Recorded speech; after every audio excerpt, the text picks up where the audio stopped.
Hi hello నమస్తే welcome to plus TV. నేను మీ శ్రావ్య. ఈ రోజు మనతో పాటు ఉన్నారు సర్జికల్ గ్యాస్ట్రోఎంట్రాలజిస్ట్ అలాగే liver transplant surgery Nadendla Hazrat అయ్య గారు.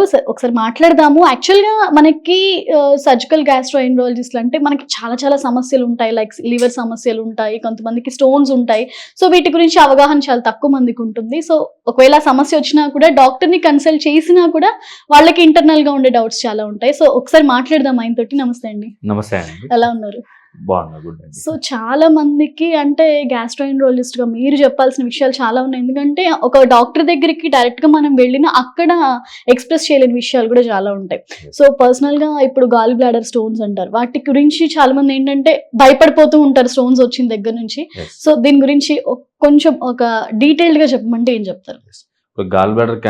గాల్ బ్లాడర్ స్టోన్స్ అనేది కామన్ గా females around 40 years of age group, already పిల్లలు పుట్టిన వాళ్ళు, కొంచెం లావుగా ఉన్న వాళ్ళు, వీళ్ళలో చాలా కామన్ అన్నట్లు. సో మనం మామూలుగా ఏం డిక్టన్ చెప్తాం అంటే fatty fertile female patients. So వీళ్ళలో కామన్ గా వచ్చే అవకాశం ఉంటుంది. దట్టు మోస్ట్ కామన్ గా ప్రెగ్నెన్సీ టైంలోనే డయాగ్నోజ్ అవుతుంది అన్నట్టు గాల్ బ్లాడర్ స్టోన్స్. సో వాళ్ళకి ఏంటంటే సెకండ్ ట్రైమిస్టర్ అంటే around 5th month 6th month group లో ఈ right side upper up down పైన ఈ భాగంలో పెయిన్ రావడం ఇలా స్టార్ట్ అయింది అన్నట్లు. సో అప్పుడు రొటీన్ అల్ట్రాసౌండ్ స్కానింగ్ లో వాళ్ళకి గాల్ బ్లాడర్ స్టోన్స్ ఉన్నట్టు తెలుస్తుంది. బట్ యూజువల్ గా ఏంటంటే మనం ప్రెగ్నెన్సీ టైంలో సర్జరీస్ అవాయిడ్ చేయడానికి ట్రై చేస్తున్నట్టు. సో ఇమీడియట్లీ ప్రెగ్నెన్సీ కంప్లీట్ అయిపోయిన తర్వాత విల్ గో ఫర్ అది లాప్రోస్కోపీ ద్వారా మనం గాల్ బ్లాడర్ స్టోన్ తీసేస్తాం అన్నట్లు. సో అది మెయిన్ రీజన్. సెకండ్ ఏంటంటే మనం western diet, so more fatty diet తీసుకోవడం వల్ల సో లివర్లో ఫ్యాటీ లివర్ ఫామ్ అవ్వడం ప్లస్ గాల్ బ్లాడర్లో స్టోన్స్ ఫామ్ అవ్వడం అనేది కామన్ గా ఉంటుంది. ఇప్పుడు ఏమవుతుందంటే మనకి గాల్ బ్లాడర్లోంచి పసరు అంటాం కదా, బైల్ అనేది. సో అది మామూలుగా డైలీ కంటిన్యూస్ గా ఒక 800 ml ప్రొడ్యూస్ అవుతూ ఉంటుంది. ఆ బైల్ అనేది జనరల్ గా మనం ఫ్యాటీ ఫుడ్ ఏమైనా తీసుకుంటే డైరెక్ట్ గా రిలీజ్ అయ్యి మనకి డైజెషన్ కోసం ఉపయోగపడుతుంది. ఒకవేళ మనం ఫాస్టింగ్ ఉన్నా లేకపోతే అటిపికల్ టైమింగ్స్ లో మనం ఫుడ్ తిన్నా కానీ ఆ బైల్ అంతా వెళ్ళి గాల్ బ్లాడర్ లో స్టోర్ అవుతూ ఉంటుంది. సో మనం తీసుకున్న డైట్ ఫ్యాటీ డైట్ దానివల్ల ఏమవుతుందంటే కొలెస్ట్రాల్ ఎక్కువ ఉంటుంది మన బాడీలో. సో ఆ కొలెస్ట్రాల్ లివర్ నుంచి సెక్రెట్ అయ్యి బైల్లో వచ్చి గాల్ బ్లాడర్ స్టోర్ అవుతుంది. సో అది కంటిన్యూస్ అక్కడే స్టోర్ అయ్యి ఉంటే ఆ కొలెస్ట్రాల్ అంతా కలిసి స్టోన్స్ లాగా ఫామ్ అయ్యే అవకాశాలు ఎక్కువ. ఇది ఒక రకమైన స్టోన్స్. ఇంకో రకమైన స్టోన్స్ ఏంటంటే కొంతమందికి బ్లడ్ డిసీజెస్ ఉంటాయి అన్నట్టు, అంటే తలసీమియా అని బ్లడ్ ప్రాబ్లమ్స్ ఉంటాయి అన్నట్లు. వాళ్ళలో ఏమవుతుందంటే బ్లడ్ సెల్స్ ఎక్కువ డెస్ట్రాయ్ అయిపోతాయి. సో దాంట్లోంచి వచ్చిన ఐరన్ అవన్నీ లివర్ నుంచి సెక్రెట్ అయ్యి అవి కూడా స్టోన్స్ ఫామ్ అయ్యే అవకాశం ఉండొచ్చు. అవి కొంచెం బ్లాక్ కలర్ లో ఉంటాయి. కొలెస్ట్రాల్ వచ్చే స్టోన్స్ అనేవి yellow కలర్ లో ఉంటాయి. Most common female almost like 60:1 ratio. 6 మంది ఫీమేల్స్ లో ఒకరి మేల్ లో రావచ్చు గాల్ బ్లాడర్ స్టోన్స్ అనేది. ఓన్లీ లాప్రోస్కోపీ ఒకటేనా, దీనికి ఏమైనా మెడిసిన్ ద్వారా క్యూర్ అయ్యే? గాల్ బ్లాడర్ స్టోన్స్ కి మెడికల్ గా మేనేజ్మెంట్ లేదు. జస్ట్ ఓన్లీ పెయిన్ కి మేనేజ్మెంట్ కోసము వెరీ స్మాల్ స్లడ్జ్ అంటే ఇంకా స్టోన్ కన్నా ముందు స్టేజ్ మట్టి లాగా ఉంటుంది అన్నట్లు. మేబీ ఆ టైంలో మనం కొంచెం మెడికల్ మేనేజ్మెంట్ ట్రై చేయొచ్చు ఆ స్టోన్స్ పాస్ అవ్వడానికి. బట్ ఆల్రెడీ ఫార్మ్డ్ స్టోన్ ఉంటే మాత్రం దానికి ఓన్లీ సర్జికల్ ఆప్షన్ ఒకటే ఉంటుంది. అంటే జనరల్ ఇది వచ్చింది అని ఎలా గుర్తిస్తారు మీరు? జనరల్ గా ఫస్ట్ ఫుడ్ తిన్న తర్వాత, ఎస్పెషల్లీ ఆయిలీ ఫుడ్ ఏమన్నా మసాలా గానీ ఆయిలీ ఫుడ్ తీసుకున్న తర్వాత రైట్ సైడ్ పై భాగంలో నొప్పి స్టార్ట్ అవుతుంది. అది యూజువల్ గా ఒక అర్ధగంట నుంచి 45 minutes వరకు ఉంటుంది. అది సేమ్ రైట్ షోల్డర్ కూడా వచ్చే అవకాశం ఉండొచ్చు, ఎందుకంటే రెండింటికి నరాల సప్లై సేమ్ ఉంటుంది. ఓకే, ఇక్కడ పెయిన్ స్టార్ట్ అయితే రైట్ షోల్డర్ కూడా వస్తుంది. దాంతో పాటు కొంచెం అనీజీనెస్, ఫుడ్ డైజెషన్ అవ్వకపోవడం కానీ, వామిటింగ్ వచ్చినట్టు అనిపించడం కానీ, ఇవన్నీ మోస్ట్ కామన్ గా సిమ్టమ్స్. కొంతమందికి ఏంటంటే ఆ స్టోన్ కిందకి పక్కన ఉండే పైప్ లో కూడా స్లిప్ అయ్యే అవకాశం ఉండొచ్చు. సో అలా స్లిప్ అయితే వాళ్ళకి జాండీస్ కూడా స్టార్ట్ అవుతుంది. ఓకే, సో ఇవి మెయిన్ సిమ్టమ్స్ అన్నట్లు దానికి గాల్ బ్లాడర్ స్టోన్స్. ఇప్పుడు ఆఫ్టర్ లాప్రోస్కోపీ మళ్ళీ రిపీట్ అయ్యే ఛాన్స్ ఏమైనా ఉంటుందా? No, will remove gall bladder మొత్తం. సో ఫస్ట్ ఏం చేస్తామంటే ఒకవేళ పెయిన్ వచ్చిన వాళ్ళకి ఫస్ట్ టైం జనరల్ గా వాళ్ళు దేవుని సస్పెక్ట్ అంటే ఏదో గ్యాస్ట్రిక్ ట్రబుల్ అట్లా అనుకుని జస్ట్ టాబ్లెట్స్ వాడతారు, over the counter tablets. So repeated గా వస్తుంది ఏంటంటే మనం ఫస్ట్ ఇన్వెస్టిగేషన్ ఏంటంటే ultrasound scanning. So ultrasound CT scan అవసరం లేదు. చాలా మందికి ఏమవుతుందంటే కడుపు నొప్పి రాగానే ఫస్ట్ సిటీ స్కాన్ అన్నట్లు వెళ్తారు. So gall bladder stones CT scan లో చాలా వరకు కనపడవు, ఎందుకంటే ఆ రాయి రేడియేషన్ కి కనపడదు. సో ఫస్ట్ ఇన్వెస్టిగేషన్ అంటే మామూలు చిన్న అల్ట్రాసౌండ్ స్కానింగ్ అన్నట్లు. సో దాంట్లో మనకి గాల్ బ్లాడర్ స్టోన్ ఉందా, లేకపోతే మట్టి ఉందా, లేకపోతే గాల్ బ్లాడర్ ఎలా ఉంది, ఆ స్టోన్ బ్లాక్ చేసి ఏమైనా వాపు వచ్చిందా, లేకపోతే గాల్ బ్లాడర్ ఏమైనా పగిలిపోయిందా, సో ఇవన్నీ మనకి దాంట్లో తెలుస్తాయి. కొన్నిసార్లు దాంతో పాటు మనం ఏం చేస్తాం, లివర్ ఫంక్షన్ టెస్ట్ అని ఒక బ్లడ్ టెస్ట్ చేస్తాం. సో దాంట్లో లివర్ ఎంజైమ్స్ అన్ని బాగానే ఉన్నాయా లేదా అని చూసుకోవాలి.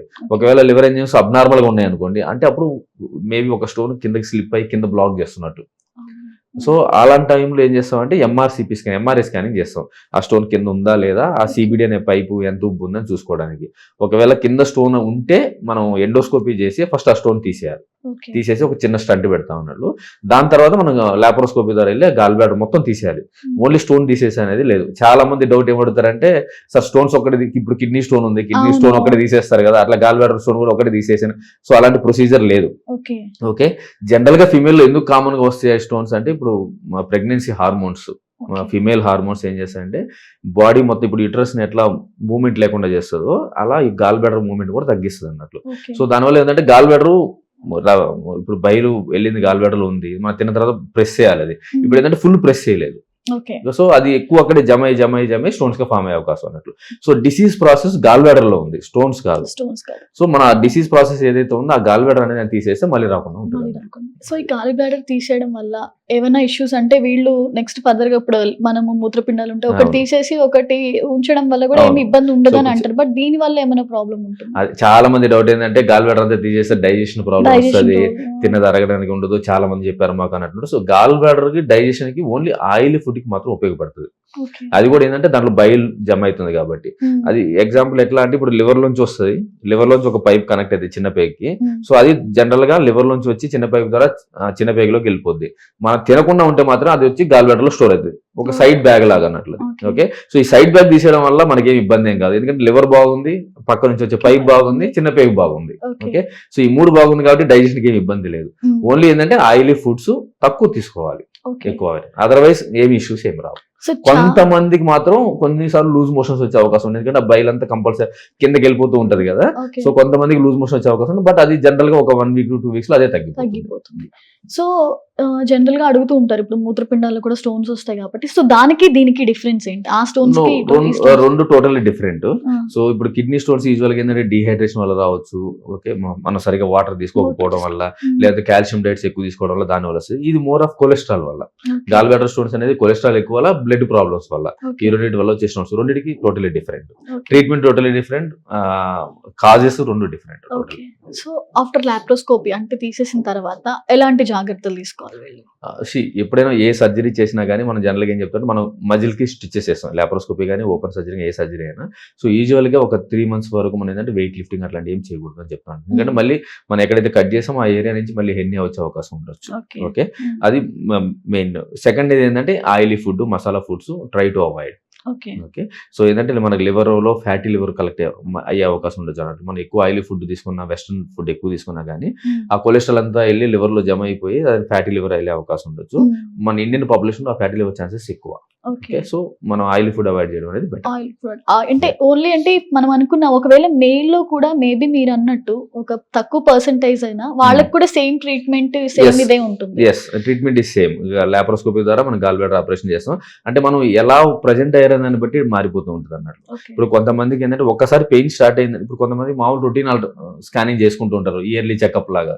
సో అలాంటిలో కొంతమందికి గాల్ బ్లాడర్ లో స్టోన్స్ ఉన్నాయని తెలుస్తాయి, దానికి సర్జరీ చేయాల్సిన అవసరం లేదు, ఎందుకంటే సిమ్టమ్స్ లేవు కాబట్టి. ఓకే.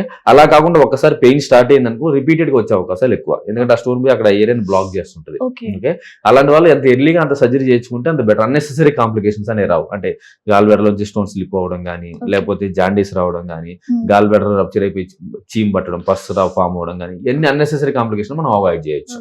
చాలా మంది ఏంటంటే పెయిన్ వచ్చిన నెగ్లెక్ట్ చేసి కొంతమంది గాల్ బ్లాడర్ రప్చర్ అయిపోయి వచ్చే వాళ్ళు కూడా ఉంటారు అన్నట్టు. సో వాళ్ళకి మనం ఏంటంటే ఫస్ట్ చిన్న అల్ట్రాసౌండ్ స్కానర్ ఒక పైప్ పెట్టి పస్ అంతా తీసేసి వెయిట్ చేసి 4 weeks, దాని తర్వాత మళ్ళీ సర్జరీ చేయాల్సిన అవకాశం పడవచ్చు. ఇలా ఉన్న వాళ్ళకి ఏంటంటే పేగులన్నీ పోయి అతుక్కుంటే మిగతా బాడీకి అంతా స్ప్రెడ్ కాకుండా అన్నట్టు. సో అలాంటి వాళ్ళకి ఓపెన్ చేయాల్సిన అవసరం కూడా ఎక్కువ పడుతుంది. అన్నెసెసరీ మనం సింపుల్ గా లాప్రోస్కోపీలో అయిపోయేదాన్ని మనం కాంప్లికేట్ చేసుకుంటాం. కానీ పెయిన్ వస్తేనే ఆపరేషన్ చేస్తారా వితౌట్ పెయిన్? అంటే మీరు గుర్తించిన వెంటనే సర్జరీ? అందరికి ఏం సర్జరీ చేయం. ఓకే. ఇప్పుడు జనరల్ మనం ఏదో రొటీన్ చెకప్ చేస్తున్నాము, routine checkup gall bladder stones వచ్చినట్టే మనం సర్జరీ అవసరం లేదు.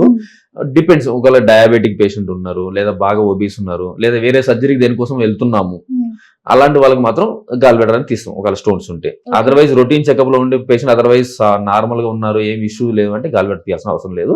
బట్ రెగ్యులర్ ఫాలో అప్ లో ఉండాలి. Okay. Every 6 months or 1 year ఒకసారి అల్ట్రాసౌండ్ స్కానింగ్ చేసుకుని గాల్ బ్లాడర్ ఎలా ఉంది, దాంట్లో వాపు ఏమైనా పెరిగిందా లేదా అనేది చెక్ చేసుకుంటూ ఉండాలి. Right. Thank you so much అండి.